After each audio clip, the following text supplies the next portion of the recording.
Well, today is Giving Tuesday, but some charities aren't getting as many donations. Local leaders say last year's tax law is to blame. KOMU8's Caroline Dade joins us now in the studio with how it's affecting nonprofits. Como Gives started its big fundraiser today, and it helps more than 100 local charities and nonprofits. But this year, its founder says he's worried about how many people will donate.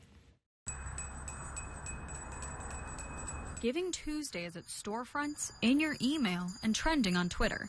In mid-Missouri, it's also a part of Como Gives. Its executive director, John Baker, says small donations like those many are making today are essential for nonprofits. It's the modest to small donor that is the heartbeat of many nonprofit organizations and the gifts that they depend on every single year. But Baker says changes to federal tax law that took effect last year mean fewer people are donating. Last year, total charitable donations decreased across the nation by almost 2%. Before the 2018 tax law, the standard deduction was $13,000 for married couples. After the law, it was $24,000. John Baker told me because this is so much higher, that means there's less incentive for people to itemize, which means fewer donations and a budget squeeze for local nonprofits.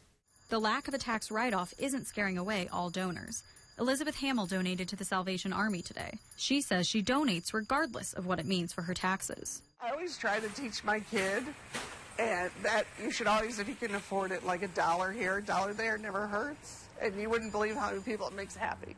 Baker says last year's numbers were even worse when looking at small donations. When you think of the more modest size gifts and you do it on a national basis, it was around a $20 billion cut. In the end, every dollar counts. But right now, people are giving away less.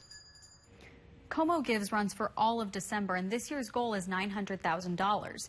The campaign had raised almost $150,000 as of about half an hour ago, but Baker told me he expects donations to trail off in a few days before another spike at the end of the month.